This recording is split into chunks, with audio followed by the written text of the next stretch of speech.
Assalamualaikum warahmatullahi wabarakatuh. Shalom, perkenalkan, nama saya Evel Anugrah Junior Ruacang, perwakilan dari kelompok 8, untuk mempresentasikan materi mengenai dinamika fluida. Pertama-tama saya akan memperkenalkan kelompok saya, kelompok 8, yang beranggotakan saya sendiri, Evel Anugrah Junior Ruacang, Muhammad Rafli Ardiansyah Salam, Michael Winargo, Andira Marsha Fadilah, dan Atika Nublah. Pada materi ini saya akan membahas mengenai pengertian fluida dinamis, sifat fluida dinamis, jenis aliran fluida, besaran fluida dinamis, persamaan kontinuitas, dan hukum Bernoulli. Yang pertama kita akan membahas pengertian fluida dinamis.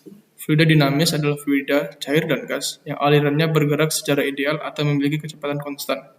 Penyelesaian dari masalah dinamika fluida biasanya melibatkan perhitungan banyak properti dari fluida, seperti kecepatan, tekanan, kepadatan, dan suhu sebagai fungsi ruang dan waktu.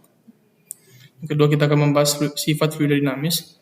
Guna mempermudah dalam mempelajari fenomena fluida dinamis, para ilmuwan telah bersepakat untuk membuat asumsi perihal fluida ideal. Sifat-sifat fluida ideal, yaitu diantaranya merupakan aliran tunak atau kecepatan aliran di suatu titik ialah konstan terhadap waktu.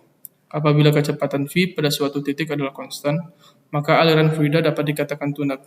Contoh dari aliran tunak ialah arus air yang dapat melaju dengan tenang, atau kelajuan aliran rendah. Selanjutnya, merupakan aliran yang tak termampatkan. Artinya, fluida dapat mengalir dan tidak mengalami perubahan volume atau massa jenis saat ditekan. Apabila fluida yang mengalir tidak mengalami perubahan volume atau massa jenis saat ditekan, maka aliran fluida dapat dikatakan tak termampatkan. Selanjutnya, merupakan aliran yang tidak kental. Fluida tidak akan mengalami gesekan antara lapisan fluida satu dengan lapisan fluida yang lainnya. Bahkan cairan fluida juga tidak mengalami gesekan dengan dinding saluran sebagai akibat dari gejala viskositas. Yang terakhir, aliran mempunyai garis arus dan tidak bergolak. Artinya tiap-tiap partikel fluida akan melalui titik lintasan yang sama dan menuju ke arah yang sama. Meskipun tak ada fluida yang benar-benar ideal, tetapi fluida yang paling mendekati dengan sifat fluida ideal tadi ialah air. Sehingga penelitian-penelitian dari ilmuwan perihal fluida kerap kali menggunakan air. Selanjutnya kita akan membahas jenis aliran fluida. Garis alir dada fluida mengalir terdapat dua jenis, yaitu aliran laminar dan aliran turbulen. Aliran laminar adalah aliran fluida yang mengikuti suatu garis lurus atau melengkung yang jelas ujung dan pangkalnya serta tidak ada garis lurus yang bersilangan. Aliran turbulen adalah aliran fluida yang ditandai dengan adanya aliran berputar dan arah gerak partikelnya berbeda, bahkan berlawanan dengan arah gerak keseluruhan fluida. Selanjutnya kita akan membahas besaran fluida dinamis, yaitu debit atau Q merupakan volume fluida tiap satuan waktu. Dengan rumus Q sama dengan V per T. V sini adalah volume fluida dengan satuan M/3 dan T adalah selang waktu dengan satuan S atau second.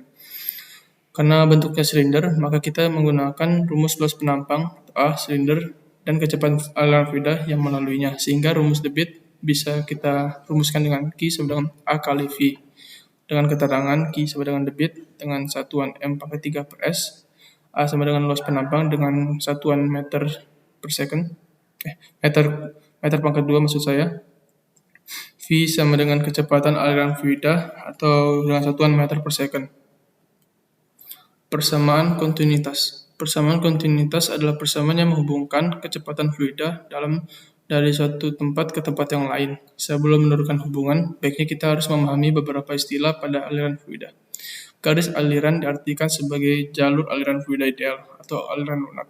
Garis singgung pada suatu titik pada garis memberikan arah kecepatan aliran fluida. Garis alir tak berpotongan antara satu sama lainnya. Tabung air ialah kumpulan dari garis-garis aliran.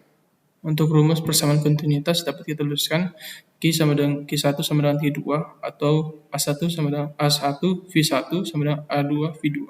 Atau untuk keterangannya sama saja seperti tadi, Q sama dengan debit, A sama dengan luas penampang, dan V adalah kecepatan aliran fluida.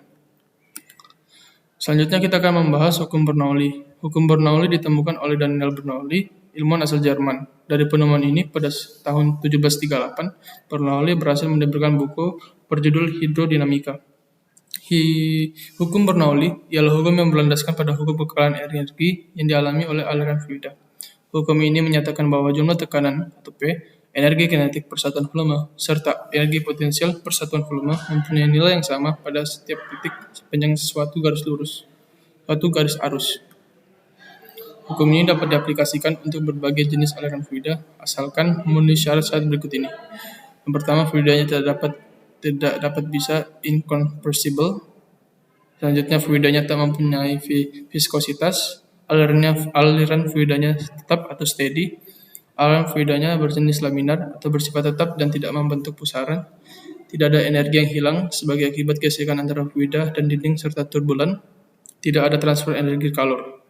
Dalam hal ini, berlaku hukum Bernoulli yang menyatakan bahwa tiap jumlah dari tekanan P, energi kinetik persatuan volume atau setengah RV kuadrat, dan energi potensial persatuan volume atau RGH mempunyai nilai yang sama pada tiap-tiap titik sepanjang garis arus. Hukum Bernoulli apabila dinyatakan dalam persamaan atau kita buat menjadi rumus bisa kita tulis sama dengan P1 ditambah setengah rho 1 V1 kuadrat ditambah rho 1 H1 sama dengan P2 ditambah setengah rho 2 V2 kuadrat ditambah P2 H2. Untuk keterangan, P adalah tekanan dengan satuan N per M kuadrat, rho adalah massa jenis fluida, atau kita buat satuannya kilogram per meter pangkat 3. G adalah percepatan gravitasi atau ms kuadrat. H adalah ketinggian fluida dari titik acuan dengan satuan M. V adalah kecepatan fluida dengan satuan meter per second. Dan kita akan masuk pada contoh soal. Di sini soal dua pipa yang terhubung memiliki luas penampang yang berbeda. Bila terdapat air yang melewati pipa tersebut, maka kecepatan pada penampang 1 sebesar 3 meter per second dengan P1 sama dengan 12.300 Pascal, sedangkan bila melewati penampang 2, kecepatan airnya sebesar 0,75 meter per second. Di sini penampang 2 1,2 meter lebih tinggi dibandingkan penampang 1. Tentukan besar tekanan pada penampang 2. Di sini kita mengetahui bahwa V1-nya sama dengan 3 meter per second, P1-nya sama dengan 12.300 Pascal, V2 sama dengan 0,75 meter per second, H2 sama dengan 1,2 meter, dan untuk G di sini adalah 9,8 meter per second kuadrat. Di sini kita akan mencari P2-nya. Untuk penyelesaiannya, kita masukkan semua keterangan yang diketahui, dan kita akan mendapatkan bahwa P2-nya sama dengan 4080 Pascal. Baik, sekian dan terima kasih telah menonton pembahasan saya mengenai materi dinamika fluida. Ya. Terima kasih telah menonton pembahasan saya. Untuk kurang dan salahnya mohon maaf. Terima kasih, sekian dan sampai jumpa.